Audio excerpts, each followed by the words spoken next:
All right, guys, welcome to a very exciting, very cool episode of the Watercraft Journal IRL podcast. Very excited to have you guys here on a Monday night. And we have some really cool stuff to talk about tonight. I'm very excited for tonight's guest. It took a couple weeks of scheduling. The man is very busy in running one of the leading performance brands in the performance aftermarket for personal watercraft, both runabouts and stand-ups. So we're very excited to have our guest. But as we welcome in more people who are coming in to the chat, we want to give a little bit of news, a little bit of update of stuff that's going on with the Watercraft Journal. Big, giant story that took me over a week of really hard labor and a lot of chewing. We have a very exclusive story that's going live tonight at midnight at www.watercraftjournal.com, as well as a video that will be live on the YouTube channel. That video is effectively the script from the article. There's more information in the article. I had to abbreviate it a little bit, but we definitely want you guys to be excited about what we have.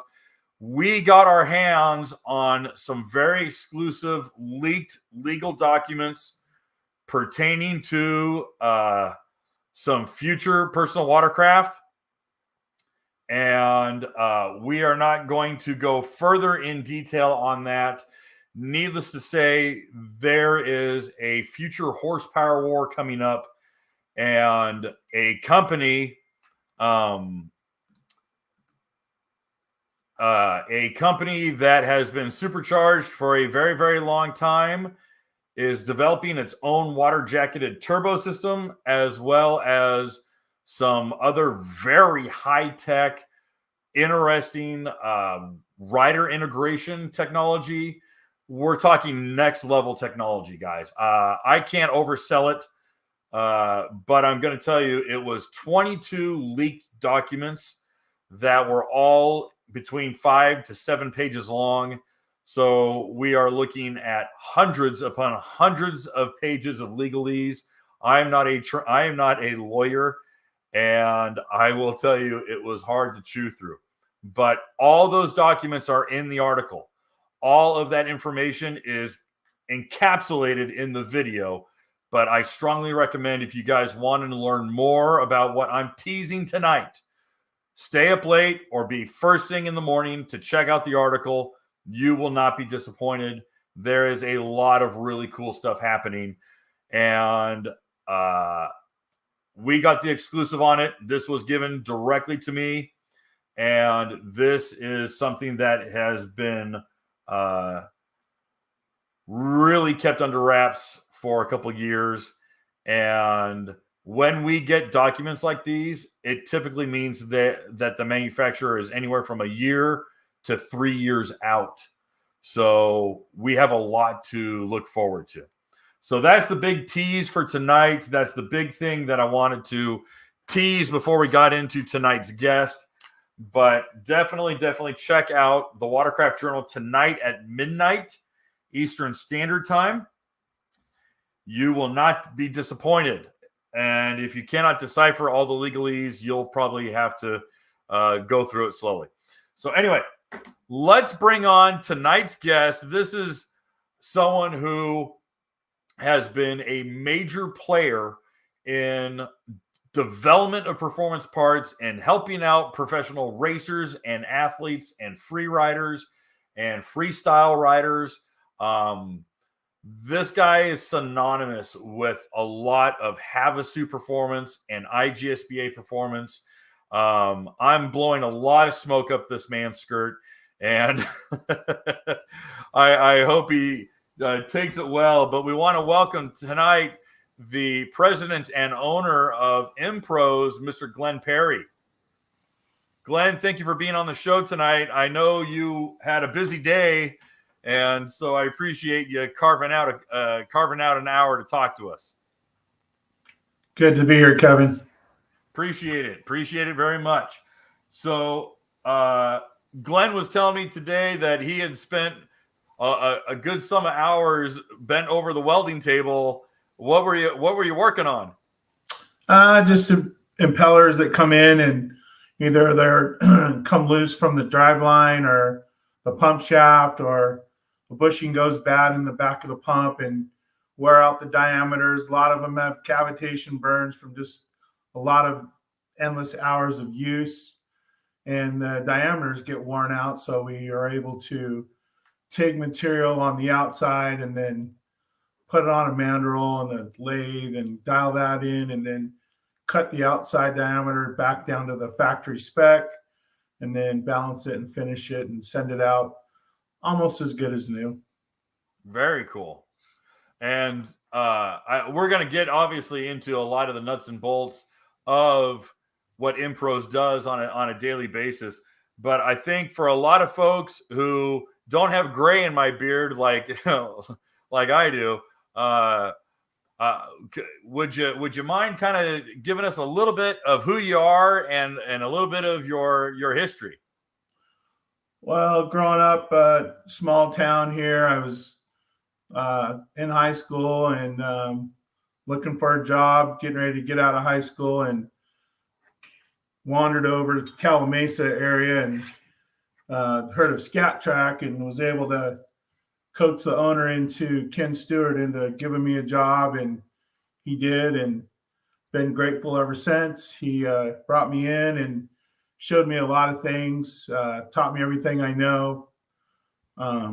Just very good place to work. And my enthusiasm for Watercraft was, I also at the time was dabbling with 440 stand-ups and knew a couple guys already. I knew Gary from Jet Trim when he was before he was real big with Jet Trim. And there was a guy here in Redlands, Eric Gustafson. He owned Cal Jet Ski, and he had his shop was open to a lot of kind of kids like me that were interested in, kind of making their stuff go fast. So along with that, that's kind of where it all started. And again, Ken and Diane at Skat-Trak gave me an opportunity, and I was able to get in there, and they pretty much taught me everything I know about this impeller business. Well, I'll tell you what, you couldn't go through an issue of Splash or PWI without seeing the Skat-Trak logo plastered across World Finals, plastered across all the national tour. I mean, Skat was absolutely one of those ubiquitous names, kind of like HydroTurf, Skat. I mean, you saw those guys everywhere. And definitely the industry leader. Definitely. Oh yeah. So it must have been rock and roll years, dude, working those years over at Skat, huh? Yeah, it started, I think I was the second or third employee that they had hired, and they've been making paddle tires for quite some time, and they were already making impellers. Ken had already developed, I think, the aluminum 440 impeller. He was hopping those up with Eric's help and himself. I mean, they knew a little bit about hopping up two strokes, and so I think somebody at some point challenged him to make a better impeller, and man, he went at it. And so it was history from there. He just continued on, and we went from an aluminum impeller to the bronze impeller, and then finally into stainless impellers. And so it was quite the transformation. I think at one point we had 120 or 130 people working there. So God, that's an operation, man. We were growing leaps and bounds and at a rapid pace. I got to tour Skat. Oh, I want to say maybe 2014, and certainly not the heyday of racing during the mid to late 90s or even into the early four-stroke years, but really cool. You actually were very helpful in showing us some of the stuff, and we were able to take a little bit of a tour, walk around. Justin, quite the operation, isn't it? Yeah, it was. Ken had set that up, and just the flow, made sense for what Skat-Trak was doing, and it's a tough part to make People don't understand, how many times, personnel, actually touch the part and how much labor goes into it. And cost of goods is, one thing, but man, it's super labor intensive. Oh yeah, no, it is not. Yeah, it is not something that just is spat out. It takes quite a bit of labor to make one really solid unit. So now your time at Skat, you were there for, I would say, over 30 years. Is that right? 38 years. 38 years. Okay. I was 38 thinking maybe years. 30, 31. Okay. 38 years. Most of my life, over half of my life. And it was good. I mean, again, I wouldn't have changed it for anything. And they were humble enough to give me the opportunity and let me work there and taught me everything I know. So I'm very grateful. Absolutely. I think what the most interesting thing is that not only do you have just unrivaled the most amount of experience when it comes to this one portion of the performance watercraft in impellers and jet pumps, but you also were hands-on in seeing the progression from the early two-stroke 440s, and then you go into the early two-stroke sit-downs, and you saw the kind of paralleling and then the eventual rift that split, and you had to adapt to 440, or excuse me, to four strokes and the larger four strokes, and then to the new four-stroke stand-ups. So over that course, I'm kind of curious, what were some fun or some unique standouts over what in being a participant in the racing and the performance side? Because I don't want to be just strictly racing, but so much of Skat and so much of your hands-on experience was in finding new formulas. I'll say this is Glen and Bill at R&D Performance were always over at Skat. Yeah, they definitely, impellers were part of making their products work good too. So, I mean, I don't know that there was many people that tested as much as Bill Chapin. I mean, he was at the water probably more than anybody that I remember being there, and so he was able, and he brought a lot of information, and, I don't know about all the ideas, but he had his own ideas, and right, they did those to their special things. But he basically was able to take Ken's ideas and make them work for probably more than 90% of what they were doing. So, but yeah, Glenn and Bill were big players in the industry as far as performance stuff goes, and it was nice to be a part of Glenn and Bill. Additionally, if I'm not speaking out of turn, correct me if I'm wrong, but you were also very helpful with Kanamori and Factory Kawasaki. Yeah, Kawasaki, Skat-Trak supported a lot of big teams, and Kawasaki reached out and kind of lobbied to have us help them, as much as we could, and we made a lot of OEM parts for Kawasaki. So in doing that, they knew we had the technology.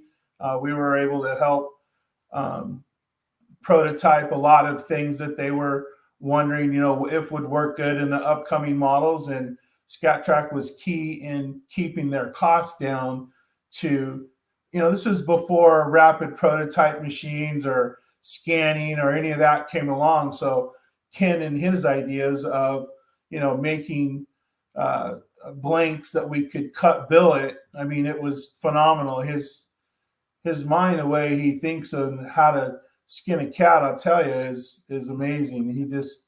He's full of these great ideas. And so that's really, what, and then, the other good thing is he was able to put the right people in the jobs to get it done. I mean, he had phenomenal machinists and CAD guys. And so he did it right. Yeah. And being able to adapt, obviously, with the advent of CAD design, the advent of multi-access CNC machines and everything like that. It's expensive, but I'll tell you, being light on your feet and being able to adapt to that new technology certainly paid dividends. So when did you make the move? What year did you make the move from Skat to picking up and taking over Impros? I believe it was 2019. 2019. Okay. Yeah, it was getting to a point where I kind of felt like I needed to have a little more security and, range over what my own future was going to end up being. I had the opportunity to buy Impros, and it was a good opportunity. And it was tough leaving Skat-Trak, and it just the way that it worked out was better for me at that point. And but buying Impros was good, and it was definitely a nice. It wasn't like I was buying a taco stand, and basically we did repairs and sold. The previous owner had built a badass website, and great rapport on customer base. I mean, and so I was able to walk in and again, wasn't flipping burgers. I was doing what I know how to do best. And so it was a good fit for me, and it was a well-oiled machine when I took it over, and I think it's it's still a pretty good business. Oh yeah. Well, I think one of the best things in you taking over and purchasing Impros was that Impros had a name. It had a reputation, and so you weren't starting from scratch. First those of us inside baseball types who knew you were like, "Where's Glen going? I want to know where Glen is going to be," and that was number one, because I personally would want to capitalize on your experience and know-how. But then for those who don't know, they're like, "Oh, well, Impros has been around for a few years, and they've got a good reputation." And so it was a nice marriage of Impros and you together. And I'm like, okay, that's a winner. I thought that was a really good marriage. Yeah, it was a good move. Yeah, really sharp. Now, Impro, correct me if I'm wrong, is it Murrieta or Temecula? What do you mean? Isn't Impros in Temecula? No, it's in Cherry Valley. It's in Cherry Valley. It wasn't Corona. Okay. So when I bought it from the previous owner, it was in Corona. Okay. I apologize. I was way off. Okay. So it moved from Corona up to Cherry Valley. Correct. Okay. Very cool. Still in California though. So yes, American made products, which is great. We always want to support. We talk a lot about it here on the podcast. We want to support American made industry, American made products. And that is a lot of American know-how that you are getting firsthand contact with. One thing I do want to mention, and again, I feel like I'm, blowing smoke up your skirt, but one of the best things is when you reach out to Impros, you're getting a person, and they actually are hands-on, and it's not a call center in India, and it's not just a dead-headed email address. One of the best things is you're able to talk to people, and you can get on the phone or have an email discourse, so that if you have a unique application or you're a racer or a competitor, you can reach out, and it's either you or your daughter, correct? That's correct. Okay.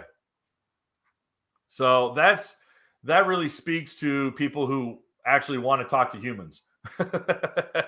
I think we've all had it up to here with like the automated replies and the call centers, and I think that really works towards Impro's favor, is being able to have a good discourse with someone who is taking care of your product, taking care of your order individually. Right. I kind of wanted to talk a little bit about kind of the day-to-day with Impros, because I think that is important to note. You mentioned that, yes, you spend a lot of time with repairs. Now, what level of repairs are we talking about? Are we talking just high level racers or what? No, we're talking, just basic repairs. You get a lot of rock damage, impellers, people just get into some gravel or, the blades get bent up. So, that we can straighten those out, rebalance them, finish them. Some people needing, a pitch change here or there, maybe some RPM different, up or down. Some people add power and they need to add some pitch. And sometimes that requires more than just repitching the impeller. Sometimes you lose some diameter, so you got to rebuild it. But I do a little bit of that. A lot of people buy new impellers. Skat-Trak being around, and we were a dealer for them, and we were able to sell a decent amount of Skat-Trak impellers and Solus impellers. So day to day, I would say it's repair based business. I mean, so we do a lot of, again, rock damage is probably the big deal, or impellers that are just pure wore out, and people are looking to save a few bucks other than buying a new one. Right. In it now, correct me if I'm wrong, but you also do some pump repair as well, like stator repair, things like that. Yeah, we weld the stator vanes and put new bearings and seals in, and we were able at some point. We still have some ability to reline some wear rings. If a lot of times now there's aftermarket stuff that's available that doesn't make sense to spend a bunch of money. But some pumps there are older and they're not available, or even the used ones are so bad that you're not able to restore everything. But yeah, we do a lot of stator repair. Okay. Years ago, there used to be some pretty wild billet and just modified stators and different pumps. Do you guys still play with those at all, or are those kind of gone the way of the dodo? No, that we Skat-Trak had the method of casting multi-vane stator vanes in different sizes. Ken's ideas kept the cost of the tooling down, and so we were able to build a 14 vane mold and a 12 vane mold, let's just say, and he was able to make 140 pumps, 145s, 148s, 160s. I mean, basically we were able to put these things together prior to them being cast in stainless in a wax pattern. And so he developed some molds and tools that allowed us to machine those waxes on a lathe and put the things together. And then and what that does is, instead of just spitting out a 140 12 vane stator section, his 12 vane could have been a 140. Like I said, there was multiple sizes that he could make out of that 12 vane. And so that was the Magnum, right? Yeah. Okay. So that was just one little aspect. And then you got Kawasaki stuff and Yamaha and Sea-Doo. So we were able to adapt all these different sizes into these different housings to accommodate just about anybody and anything. It was pretty awesome. Is any of that stuff still available? Not much. He's got a hold of most of the tooling. I don't know what they are planning on doing with that. And again, it's not something that you could just buy and take it to a foundry. I mean, they would be like, we don't know what to do with all this stuff. It requires somebody with some knowledge and some patience and time to put these things together. And for us, it made sense. So he didn't have to spend a bunch of money and hope that he sold a lot of whatever tool he spent, thousands and thousands of dollars on. He was able to do it much, much more economical and make as many as he wanted out of whatever he wanted to. So it was definitely, ingenuity. That's awesome. Yeah, because I remember seeing some of those Magnum setups, and I was like, okay, that's serious business. Glenn, we actually have some tech questions that they're interested in talking to you. I hope you're all right taking a few questions. Sure, I'd be happy to do that. Great. Okay, so the first one is from John. I believe this is John Repack, who I've gone riding with myself, and John wore my ass out. That guy can ride. John writes, "New guy here. Can Mr. Perry explain the pros and cons of the modifications they offer? Cutback, race finish, etc." So a lot of times a cutback in some situations will drop the RPMs down of the engine and move the impeller closer to the vanes in the pump. And sometimes it'll help it hook up better. Sometimes it will let it hook up too good and then it counteracts the situation. So you kind of have to be careful about how much you choose to cut things back. It also does decrease the distance between the back of the blades of the impeller and the leading edge of the pump, the vanes in the pump, which sometimes can create a problem if you were to pass some debris and everything's too close to each other and it ends up busting the vanes or bending the blade. So as far as the race finish is a finish of 180 grit belt versus an 80 grit belt. So we have a handheld belt sander that we use to finish the impeller. And the race finish, we use a 180 belt, which isn't polished. It still has a brush finish, but it is very fine. And we do spend a little bit more time balancing the product so that it's a little more true. So it takes a little bit extra time and it costs a little more money.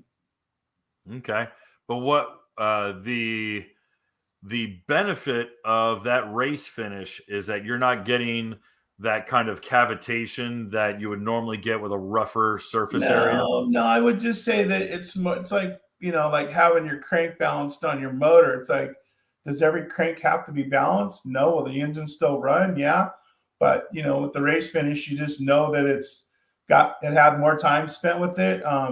Can we tell the difference between the race and the wreck finish? I would say you're splitting hairs at that point, and I don't even think you could measure it with the radar gun or a GPS. I think it's just knowing that it's done a little bit, had a little bit more love put into it, I guess. Right. It's just a superior product. It's yeah, like you said, it's had more hands-on, it's had more time and care to it. Okay, we have another one. This is from Dustin. Dustin actually has some follow-ups, just a couple of comments, but he writes, "I have a 2020 GTX 170. I'm doing the carbon seal, so the pump is off.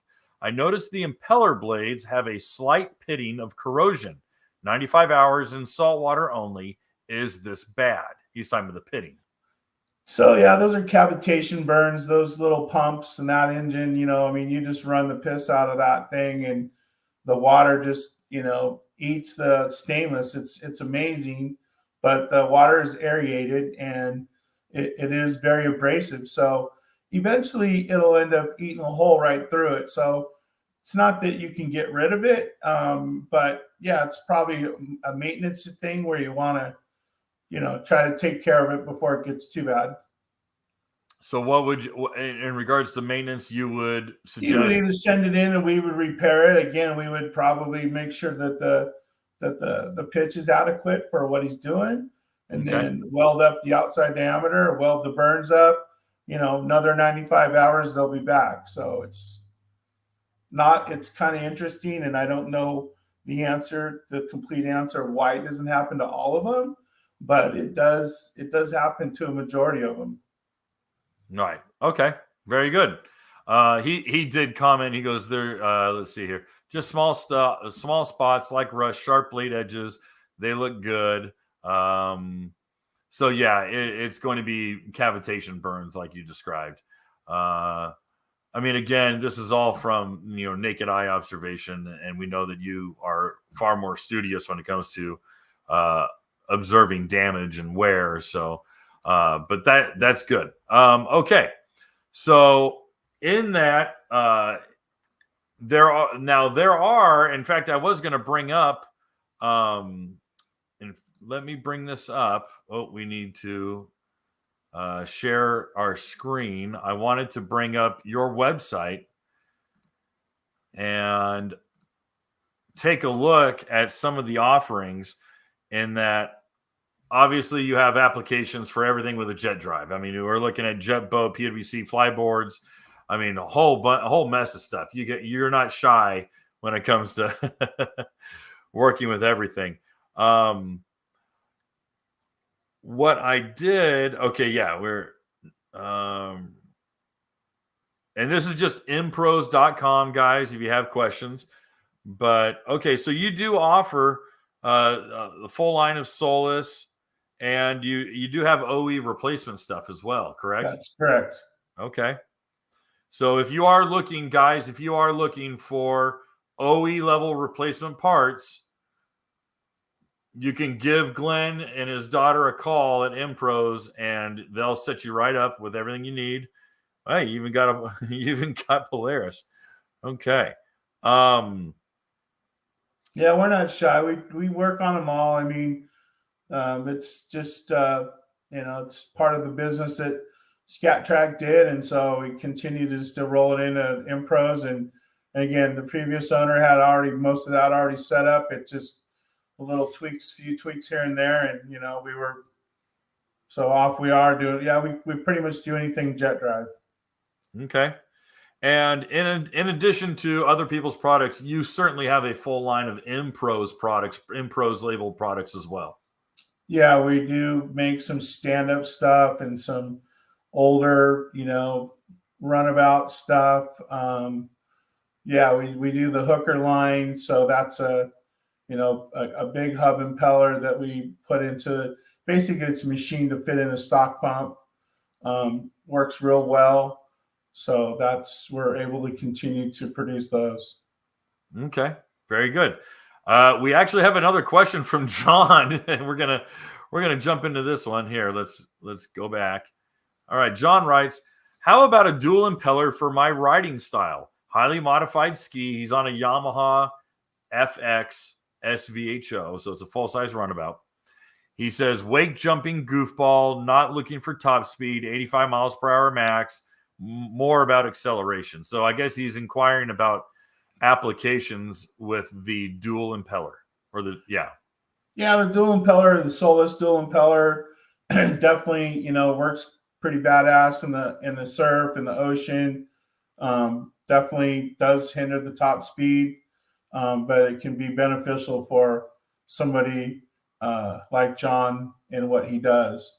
Obviously the pitch would have to be correct for whatever he's using it with. So again, the key to that is getting the pitch of the impeller correct so that the engine can rev at its peak RPM.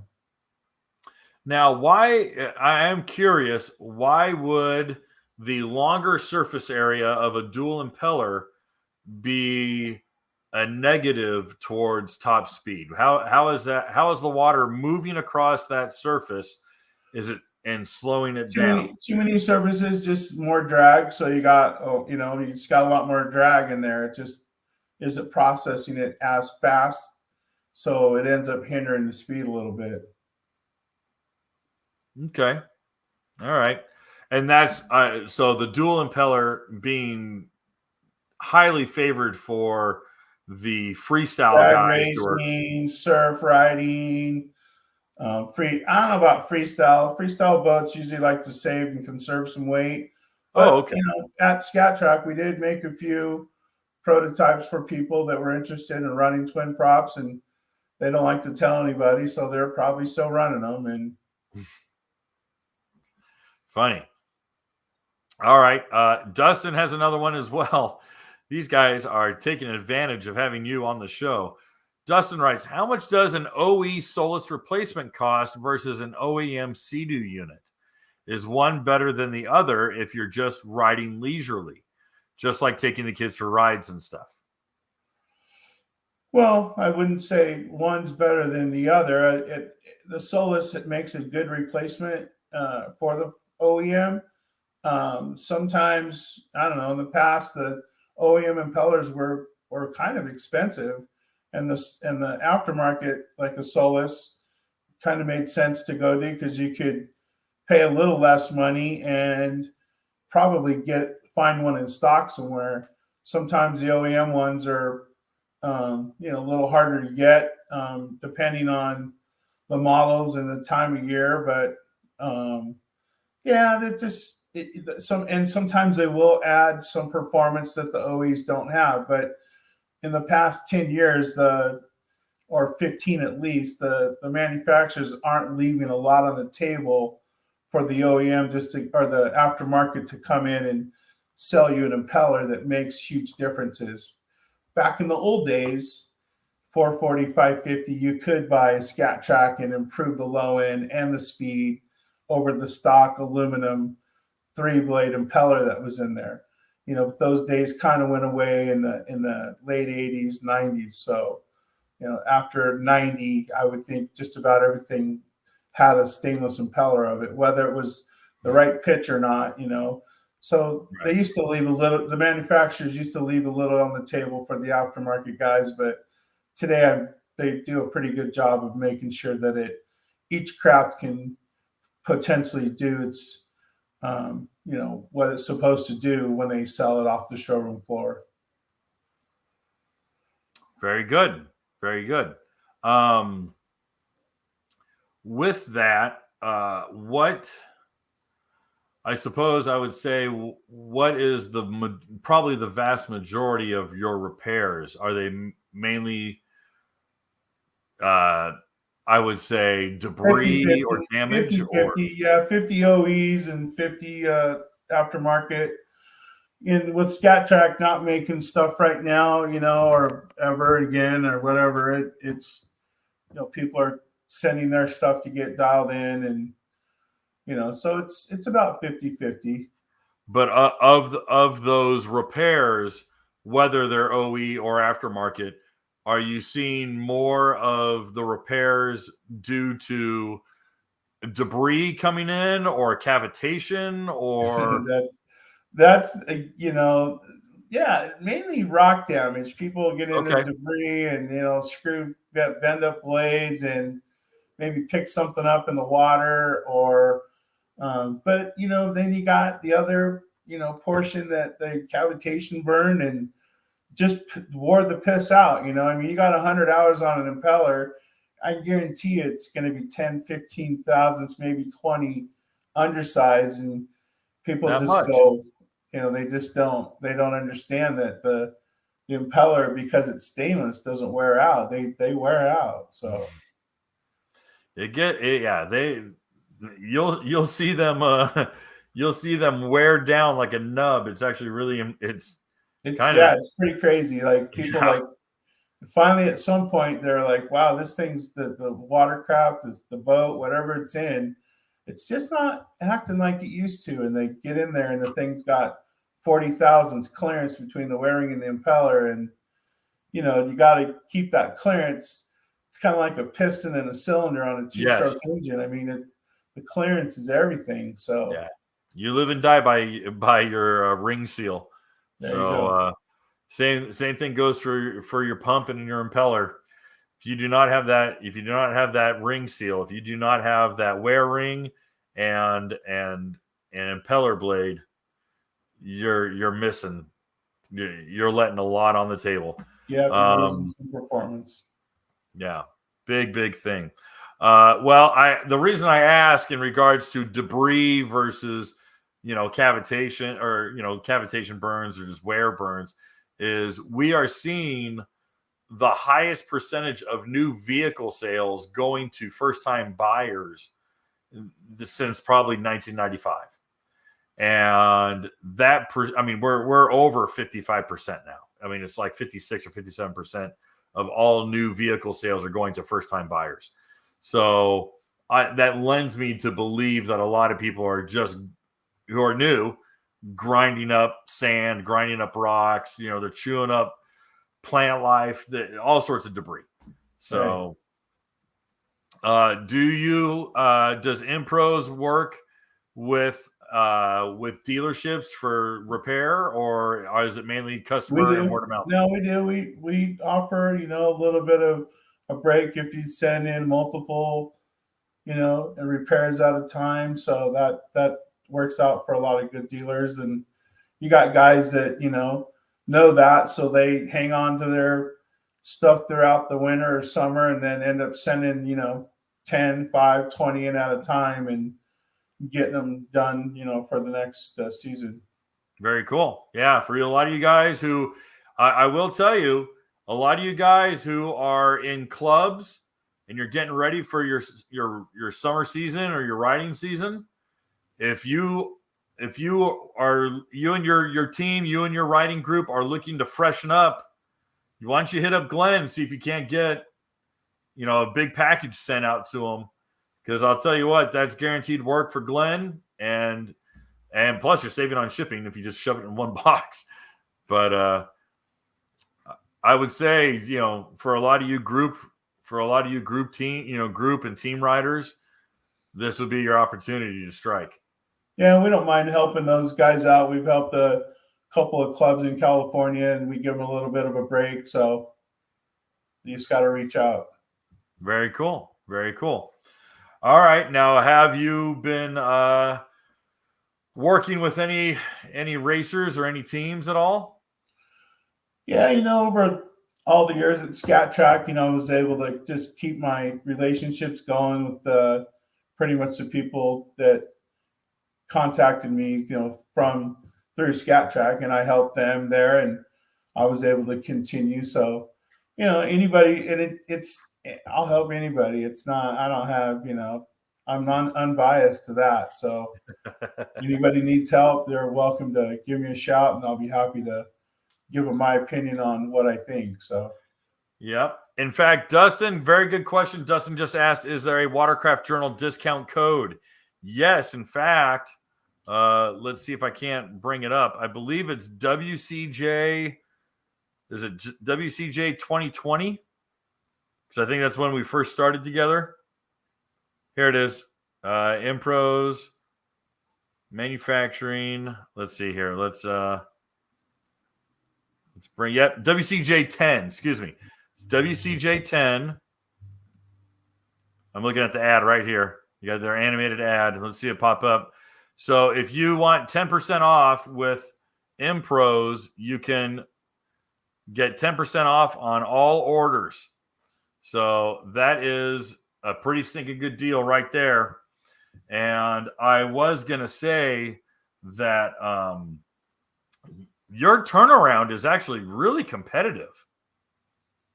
Yeah, I try to keep it, a week or two. Yeah. So, I mean, you get that impeller off, get in a box, get on the horn with Impros, and have them send that out to you. Make sure you give them the WCJ10 discount code, and you'll have wrong one. You'll have your impeller back to you in 14 days. That's pretty damn good. So we don't mind helping people out that get in trouble as far as timing, and we just need to know that you need it back. I don't always have to charge a service charge for that. I do sometimes if it's a 1 or 2 day turnaround, but I don't publicize that I offer that. But if somebody does, they're in trouble and need some help, we're willing to help them out. Well, I think we got our first challenge for you, Glenn. This is Joe Cornett of the Great Lakes Ski Riders. He's president of the club. He says, Glenn, I say this humbly, I can bury you in repairs. He says he's got a bunch. He just himself has 4, and he knows he can get a lot from his team sent out. So maybe Joe needs to make a phone call or send an email tomorrow and see if he can arrange for. Yeah, we'd love to have a business, Joe. Yeah, that's fantastic. We had Joe on the show just a couple weeks ago, and he is a riot. He's a really solid dude, and I was very, very blessed to be able to hang out with he and his better half and go on a really great ride. And those guys go through. I can understand that he's got some bent up and burned up impellers. Not only do they put the hours and the miles on, but some of the water they ride through up in Detroit and around the Great Lakes is the opposite of clear. There's some really, really thick stuff they're riding through. So they might he might not be joking when he says I can keep you buried in repairs. And then we also had this one from David. He says I might have to send mine in for a repitch with the WCJ10 discount code. Well, that's very cool, guys. I'm very glad that you were able to join us tonight and be in this podcast. I think I've had Glenn for 15 minutes more than I promised him. Hey, it's all good. So I really appreciate your time, Glenn. This was a lot of fun. I think a lot of folks got a really good education on a part that they just don't consider a lot, especially in regards to even just the wear of it. There is so much wear and tear. Even if you're not grinding rocks through your pump, you are wearing down the blades of that impeller. David Hayes. He goes, Glen Perry. Hello from Dave Hayes. I didn't know Haynes. Excuse me. Didn't know if that was a familiar name to you. Yeah, he's a good customer. Very cool. Well, this is great. I really do want to thank you, everyone. Let's let me go back to Impros homepage for everyone so they can get a good look at it. And for everyone who has concerns about getting their skis totally dialed in for the riding season, do not neglect your impeller. What might be a good way for folks to know if their impeller is in need of being sent off to you?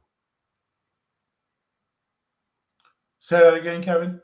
Well, I was going to say for maybe for the green or the novice Watercraft owner, what might be a couple probably, quick, just performance loss, maybe RPMs that are not normally there. If they do speed loss, that's definitely a factor. And I think 99% of the people are kind of tuned into that, and there's a few that are kind of oblivious to that it's that, but a lot of times it's going to be speed loss or cavitation, a little bit of cavitation out of the hole. It just doesn't accelerate as good as it used to.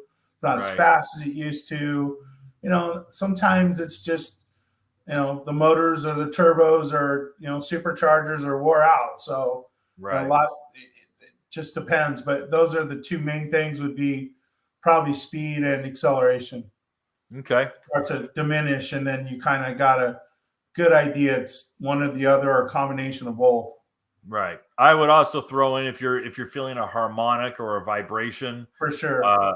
That's a good opportunity to go get a good flashlight, get underneath your trailer, hopefully when it's dry and it's not dripping down on you, and try to shine in there and get a good look. You might see a little bit of a serration, like a little bit of a rock nick, or, yeah, a bent blade. A lot of those things, definitely will create some havoc. Okay. We are getting a super chat, and they won't let you go, Glenn, until you give us a good story. You got something fun? Man, I don't know, not off the top of my head. Racers are always blowing shit up. You got to have a good one. What was a rush job you had to get out in the middle of the night? Occasionally we'll have some.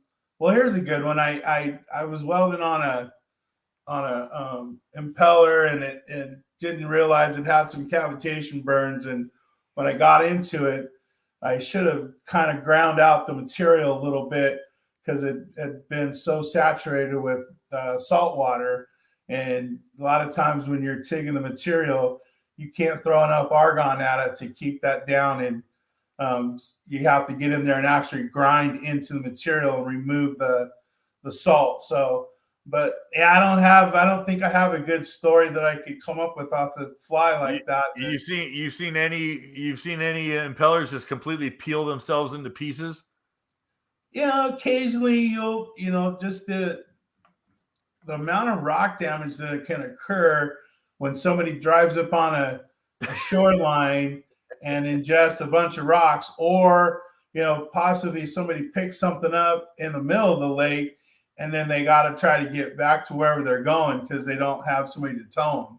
Right. And so I've seen, maybe an impeller, a right-handed thread impeller, come loose and back off, and then wear down the a good half inch on the diameter. I mean, that's almost not repairable at that point. But the customer's like, yeah, I was in the middle of the lake. I had to get back to shore. So it was just god awful wrenching noise of grinding going on, and it just the power diminishes slowly as they got back to their home base. But yeah, I've seen, not a lot of those, but a few of those.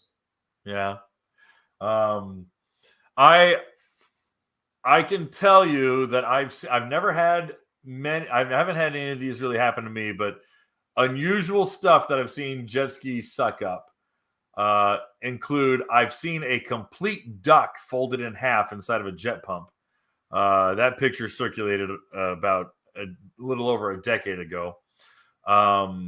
There was famously the bikini top that got sucked in. I think that picture made its rounds. I speculate to think that was probably set up as a joke, but I have seen some unusual things being ground into a pump and into an impeller before. Lots of plastic bags. I've seen hats, like someone go over a floating, like a baseball cap. So yeah, talk about putting the brakes on anything like that. Really, just and people are like, at some point in the beginning, before they actually know, there's something is absolutely really wrong with this thing, and yeah, you got to get your hand in there and pull out some weeds every now and then, because it'll mess your day up. we got another super chat. This one's from Stuart. He writes, is it worth it to carry a sacrificial aluminum impeller, or are modern engines tough enough to not care? I'm not really sure what. There isn't one that's really offered for, if you go back to the old days, maybe, but you're not going to, it's not like boat propellers where you have the choice of aluminum or stainless. The aluminum days are over. If you had an old one for an old 650, or 750 or 440 or 550, I mean, it would get you, it would definitely, if you were to damage your impeller and you had to switch it over to that, it would definitely get you out of hot water. So, but anything new doesn't, you pretty much, you don't have that option. Yeah. I think I just go back to the days of when I grew up, where it was like you and two buddies would deadlift the 550 out of the water, throw it in the bed of your Toyota pickup truck, and with a pair of pliers and an extended extension on a socket wrench, you could have the pump out in about a minute and a half to 2 minutes, and you could slide the shaft out and be like, oh, okay, let's knock this off. And I mean, those days are gone. Yeah, today's stand-up, two buddies don't throw it in the back of a truck. Oh, yeah, 552-pound Kawasaki. Holy that cow. thing needs a trailer. Yeah. Yeah. Here's a good one. Here's a really good question. And that is from Real Splash. He asked, what about the different size cones on the back of he says impeller, but he means the stator or the pump? Well, obviously the smaller cone, if you had choices, there's a small amount offered for different pumps, but so not all the pumps have the ability to have a different size cone on it. A smaller cone would add a little more volume, possibly maybe get some RPMs. A longer cone would create a little bit more pressure, possibly drop the RPMs. So it is definitely a tuning tool. There are a couple aftermarket cones out there that have shims behind the cone, so you can add shims and make it longer, or take all the shims out and make it shorter. So it's just a tuning tool to help dial in, your particular combination. There you go. There you go. And especially for the kind of use that you're intending for. My understanding is primarily when it comes to the pump setup, the manufacturer is looking at the greatest common denominator. Right. So, David mentions the Lucky 13, the adjustable pump cone. So there was a guy ages ago, and you might remember this. I don't know if you've seen. He had a pump cone design that was spring loaded, and that depending on the velocity of the water moving over it, it would actually index out a longer cone, or it would actually retract. And it was all by spring pressure. It was really a novel idea, but yeah. Again, those were for like 2-stroke applications. You weren't seeing a lot of big 4-stroke supercharged applications who were able to get the most out of that. All right. Well, you knuckleheads managed to get Glenn to hang out for another 10 minutes with your questions, but this time I'm going to say goodnight to this poor man to let him have his evening. He's on California time, so I don't even know if he's had dinner yet. But you can tell I don't need the dinner, but it was nice hanging out with you guys, and we appreciate you guys listening to a little bit of my story, and it's been good. And Kevin and I are good friends, so I appreciate the journal. Absolutely. Well, I appreciate, obviously, with Impros being a supporter of the Watercraft Journal, that means a great deal to us. But having you on the show and being able to talk about your experience and your know-how and helping solve a few questions for everyone, that means a great deal to us. So again, for all you guys, please go over to impros.com, check them out, see what would be a good fit for you, especially if you're getting your ski ready for the riding season. Now's the time to do it. Don't forget, use the coupon code to save yourself 10% off, and that's WCJ10 when you go to checkout. And with that, we are going to bid good evening to Mr. Glen Perry. Thanks again, guys. You're welcome to email me at glenn@impros.com or impros@impros.com, and I'll be happy to help anybody that reaches out. Great. Take that to the bank, guys. Make sure to use that. All right. And